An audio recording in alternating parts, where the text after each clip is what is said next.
we're going to cover three quick things that we want to put on your radar. One is DOT physicals. Another one is information specific to the Change Healthcare cyber incident from back in February, and another on financial hardship and some information that we recently published that's available to you.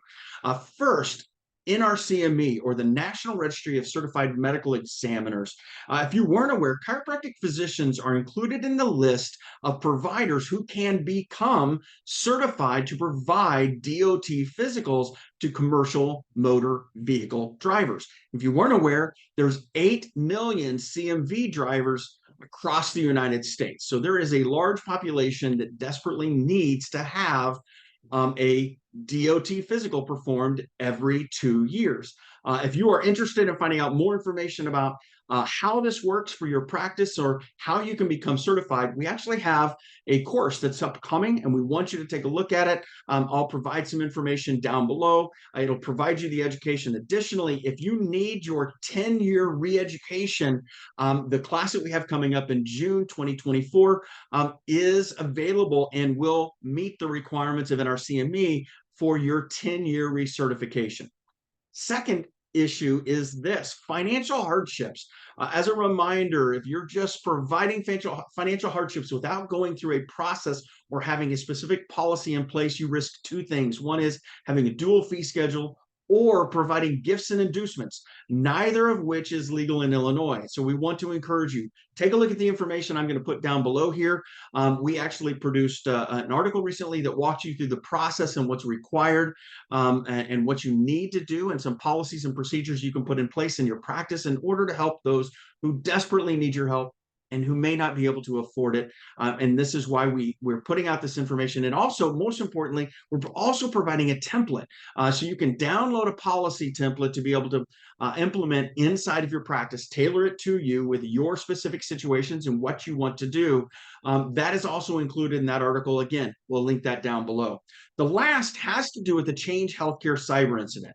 All of you, if you were impacted by the Change Healthcare fiasco, the cyber incident, the hacking incident that took place back in February, you need to go back and look at your claims that were submitted around that time frame.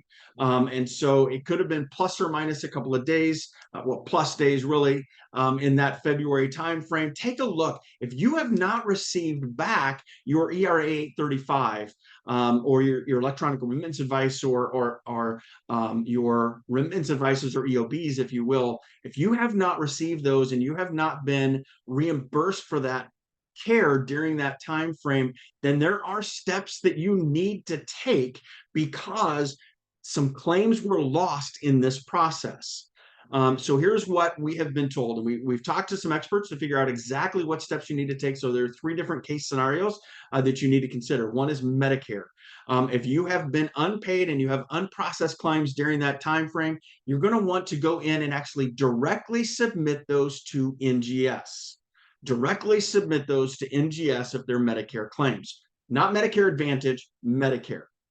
Second is VA, or the VA Community Care Network, unpaid and unprocessed claims. If you have unpaid and unprocessed claims there, you actually want to process those directly through Optum.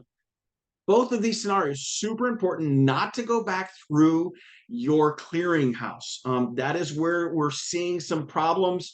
And experts in that area are telling us that if you try to resubmit there, the claim is most likely going to get rejected back as a duplicate claim.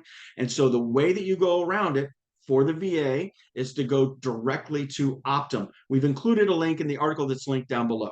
Last is if you have claims that you're running into this struggle with surrounding standard commercial insurance in those particular areas, you need to actually resubmit those claims either via paper or directly with that payer's portal. And so if they have a specific portal that you can submit your claims through, you need to directly put those claims through that portal, or you need to actually do paper claims for those. Again, if you go through your clearinghouse, it's going to get rejected as a duplicate claim. And so you don't want to have that problem. So Medicare, go directly through NGS Connects. VA, go to Optum directly. And last, go directly through the portal or submit paper claims only if you have claims that have not been returned with the proper 835 or the remittance advices or the ERAs for that brief time frame. It's about a week or so back in February. Hopefully this information helps you out, and we will catch you next week.